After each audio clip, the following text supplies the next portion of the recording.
कर्णपुर में हम जीतेंगे, पूरी उम्मीद है हम लोगों को। हालांकि इन्होंने जो जिस प्रकार से मंत्री बनाया उनको, ये मैं समझता हूँ किसी भी दृष्टिकोण से उचित नहीं कहा जा सकता। कानून क्या कहता है क्या नहीं कहता है। आप मॉडल कोड ऑफ कंडक्ट लगाते हो, एक मंत्री को आप डाक बंगलों में सेक्रेटरी हाउस में ठहरने के लिए भी अलाउ नहीं करते हैं, गाड़ी अलाउ नहीं करते हैं। कोड ऑफ कंडक्ट लागू होते ही सब विड्रॉ हो जाता मंत्री से भी। और आप उस व्यक्ति को, एक जो उम्मीदवार है, वो सीधा मंत्री पद की शपथ दिलाते हो। ये नैतिकता की मैं समझता हूँ दृष्टिकोण उचित नहीं कहा जा सकता। पब्लिक का इम्प्रेस करो भी कि आपके उम्मीदवार को मंत्री पहले ही बना दिया है, तो ये बहुत उचित काम नहीं कहा, मतलब बहुत ही अनुचित काम इन्होंने किया है, ये मैं कह सकता हूँ। हो सकता है कि इसके कारण भी हमें और अधिक वोट मिलेंगे, हम ज़्यादा कंफर्टेबल होंगे, मैं उम्मीद करता हूँ। वैसे हमारी जो स्कीमें हैं, हमारी योजनाएं हैं, चुनाव तो हम लोग कामयाब नहीं हो पाए, कई कारण हो गए, ध्रुवीकरण कर दिए चुनाव को भी। मोदी जी ने, अमित शाह जी ने, 5 मुख्यमंत्रियों ने कन्हैया लाल को 5 लाख रुपए दिए, 50 लाख दे दिए हैं मुसलमान को। इससे बड़ा झूठ तो मैं समझता हूँ इस साल का 2023 का कोई हो नहीं सकता।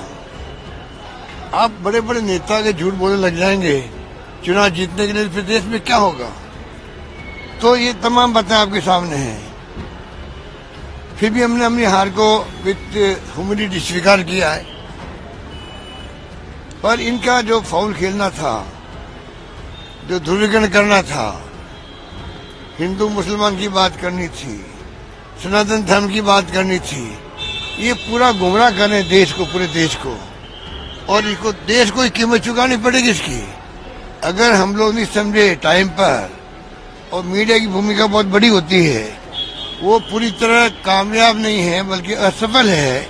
इस देश का मीडिया कुछ लोगों को छोड़ करके पूरी तरह आप समझ लीजिए फेल हो गया है। जिस प्रकार से वो सपोर्ट कर रहे ऐसे कामों को, सही को सही कहने की हिम्मत खत्म हो गई है। डर के मारे, ईडी, इनकम टैक्स, सीबीआई के मारे, या कुछ और समझ लीजिए, वो बड़ा विषय है।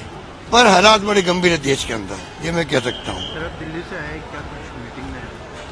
कल हमारी मीटिंग जो हमारे कांग्रेस अध्यक्ष खड़गे साहब के साथ में, राहुल गांधी के साथ हो गई, जो अलायंस कमेटी बनी उसकी। हमने जो पहले मीटिंग की थी राज्यों के साथ में, हमारे अपने नेता जो है राज्यों में, उनसे बात कर ली थी पहले राउंड में। अब दूसरे राउंड में जो है, जो वहाँ की पार्टियां हैं इंडिया गठबंधन की, उनके साथ में बातचीत शुरू हो रही है परसों से। 7 तारीख से 7, 8, 9 को संभवतः अगर उनको सुविधाएं हुई, उनकी सुविधाएं देखनी पड़ेगी हम लोगों को। तो मैं समझता हूँ कि हम लोग सब मिलके चर्चा शुरू करने लग जाएंगे और उम्मीद करते हैं कि बहुत स्मूथली सबके साथ में सीट शेयरिंग का जो काम है वो आगे बढ़ेगा। और पूरी अभी तक मजाक बन रही है। मुझे तो मुख्यमंत्री जी जो नए बने हैं, मैंने उनको शुभकामनाएं दी थी। जब नए बने मुख्यमंत्री जी, पहली बार एमएलए बनना, मुख्यमंत्री बनना बहुत बड़ा, मैं समझता हूँ इनको एक प्रकार से अवसर मिला है। तो कम से कम उचित दृष्टिकोण से इनकी पार्टी के हाईकमान को इनके साथ में न्याय करना चाहिए। मुख्यमंत्री बना दिया एक बात है, पर जिस प्रकार से व्यवहार हो रहा है, हर चीज को आप रिमोट कंट्रोल से चला रहे हो। चीफ सेक्रेटरी हो, डीजी पुलिस का वीआरएस ले लिया, हो तो बहुत भले आदमी थे, उन्होंने ले लिया, वीआरएस ले लिया, वरना वो 8-9 महीने और रहते अब यहाँ पर। उनको वीआरएस ले लिया उन्होंने, मान लीजिए, और 15-20 दिन लगा दिए मंत्रिमंडल गठन के अंदर, लगा दिए। चलो कोई बात नहीं। अब आप बताइए, 7 दिन हो गए मेरे ख्याल से, लगभग 7 दिन हो गए हैं, पोर्टफोलियो नहीं मिल रहे हैं, ये तो मजाक होगी ना।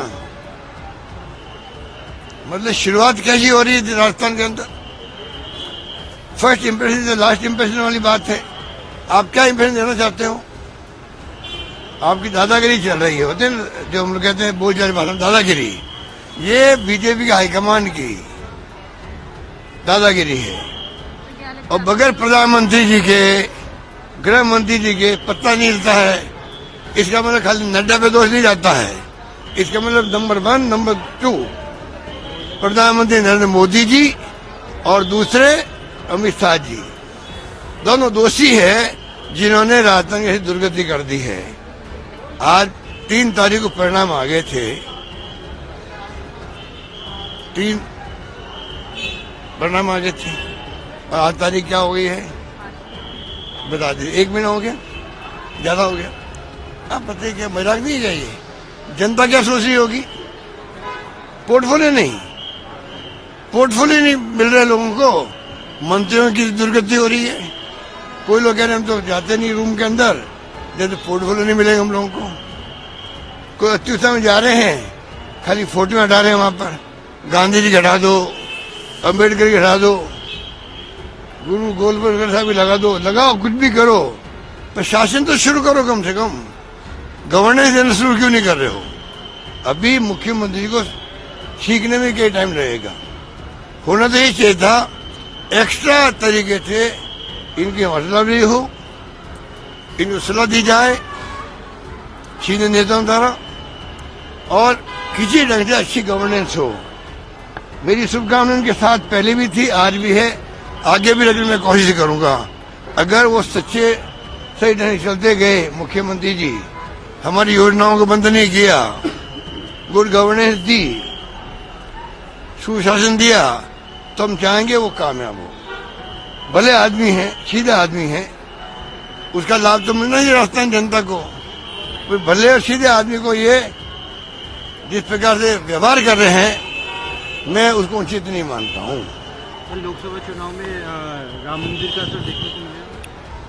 अभी तो टाइम बताया गया 22 तारीख के बाद में। ये तो पूरा राम, भगवान राम का, हम तो बचपन से राम भगत हैं। हिंदुस्तान का हर हिंदू जो है वो राम भगत है। ये हिंदुओं में डिवाइड कर रहे हैं। जो बीजेपी में जाएंगे हिंदू, वो जो राम भक्त हो वो मानते ही लोग। तो डिवाइड हिंदुओं को नहीं कर रहे हैं लोग क्या? ये खाली हिंदू मुसलमान नहीं कर रहे हैं, हिंदुओं में भी इन्होंने ही कर दिया है। जो आप बीजेपी में आइए, डिवाइड कर दिया गया है, किस रूप में कर दिया गया। और अभी तो शंकराचार्य जी बोलने लग गए हैं कि भाई हमें काय के लिए बुलाया जा रहा है। 5% आप करेंगे, धार्मिक गुरु हम लोग हैं, तो क्या हम वहां बैठे ताली बजाएंगे? अगर शंकराचार्य के मुंह से निकले क्या मैं वहां बैठा बैठा ताली बजाऊं, मैं काय के लिए जाऊं वहां पर? तो हो क्या रहा देश के अंदर? राष्ट्रपति जी को बुला नहीं रहे हो, वो आदिवासी महिला है। ये मौका था मोदी जी के लिए। मैं बात विशेष मोदी जी की कर रहा हूँ जो ओबीसी के हैं। ओबीसी वालों को गर्व हुआ होगा जब प्रधानमंत्री बने तब। एक प्रधानमंत्री हमारे ओबीसी की श्रेणी का बन गया, प्रधानमंत्री बन गया है। तो ओबीसी का खुद का मान सम्मान बढ़ता अगर ये उस ढंग से फैसले करते तो। पर देश को झोंक दिया इन्होंने तनाव में, डर के माहौल के अंदर, हिंसा में, ईडी, इनकम टैक्स, सीबीआई के अंदर।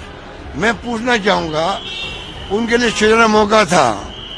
ये छुआछूत का कलंक है देश के अंदर, मानवता पे कलंक है छुआछूत का, और हिंदुओं में ज्यादा है। ये मौका था राम मंदिर का, वहां प्राण प्रतिष्ठा करवाते ये दलितों से भी, आदिवासियों से भी, ओबीसी से भी, सभी धर्मों के लोगों से, और शंकराचार्यों को आगे रखते हैं। राष्ट्रपति जी आती वहां पर, मुर्मू जी, पूर्व राष्ट्रपति कोविंद साहब भी दलित वर्ग के हैं, उनको बुला लेते जिन्होंने आंदोलन शुरू किए थे, अडवाणी साहब को, जोशी साहब को। पूरे देश को आह्वान करते, ताली बजवाई थी इन्होंने, थाली बजवाई थी, उसी प्रकार आह्वान करते ये कि 22 तारीख को मैं आह्वान करता हूं देशवासियों से 22 तारीख के बाद में इस देश में कोई छुआछूत नहीं होगी। ये मान्यता का कलंक लगा हुआ हमारे ऊपर, हिंदुओं पर, वो कलंक मैं धो दूंगा। 22 तारीख के बाद में इस देश में कहीं पे भी छुआछूत होना समाप्त हो जाएगा। तो मैं समझता हूँ मोदी जी का ऑरा बढ़ जाता, मान सम्मान बढ़ जाता सभी जातियों धर्मों के अंदर, देश के अंदर। चाहे उनको कोई पसंद करे या नहीं करे, तब भी उनके इस एक्शन को सब लाइक करते। मैं भी लाइक करता,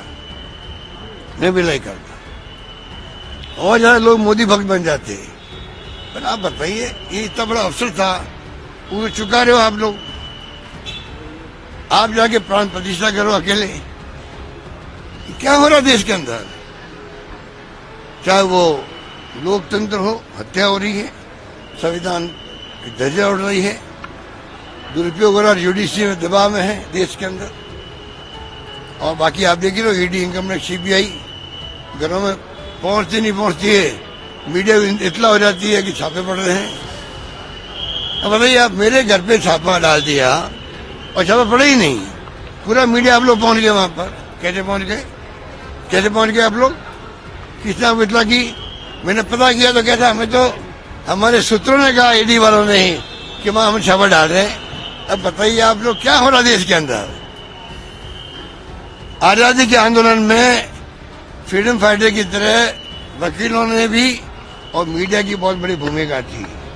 वो भूमिका कहीं नजर आ नहीं रही है। सब जो है, हिटलर के जमाने के अंदर जर्मनी के अंदर भी माहौल बन गया था, धर्म के नाम पर था खतरनाक। कब युद्ध हम शुरू करेंगे? युद्ध भी हो गया, बाद में आगे खुली, ये क्या हो गया? अब हिटलर के नाम रखता हुए वहां पर क्राइम माना जाता है। तो इस देश में हो क्या रहा है? मीडिया समझ नहीं पा रहा है। कितनी बाला कितनी कम है। और के बाद इंडिया गठबंधन के अभी कुछ नेता क्या? राम जी को लेकर कुछ कमेंट कर, विवादित टिप्पणी कर रहे हैं इंडिया गठबंधन के कुछ नेता राम जी को लेकर। क्या कर रहे हैं? कुछ टिप्पणी करिए, बताइए। कोई टिप्पणी नहीं है। देखिए, ईमानदारी की बात है कि ये राजनीति कर रहे हैं राम मंदिर को लेके, ये उचित नहीं है। धर्म के नाम पे चुनाव लड़ना ही खतरनाक होता है। और कैंपेन के अंदर आप ध्रुवीकरण कर रहे हो, वो भी इलीगल काम है। धर्म का उपयोग करना चुनाव के अंदर भी, मैं समझता हूँ, मुझे जहाँ तक जानकारी है, बहुत ही ये कानून के खिलाफ है। आपने पूरे चुनाव में धर्म का उपयोग किया है।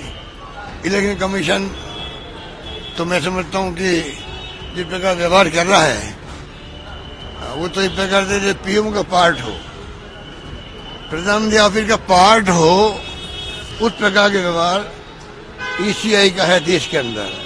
उसे क्या उम्मीद करें? ये स्थिति बन गई है। हमने अभी ज्ञापन दिए थे ये कर्णपुर को लेकर के, जब आपने मंत्री पद दे दिया उनको, कोई जवाब नहीं है उनका। ये इलेक्शन कमीशन है, तो हालात बड़े गंभीर है देश के अंदर। Thank you. सच दिखाते हैं और सच को देखने के लिए हमारे चैनल को लाइक करें, सब्सक्राइब करें और बेल आइकन दबाना बिल्कुल ना भूलें।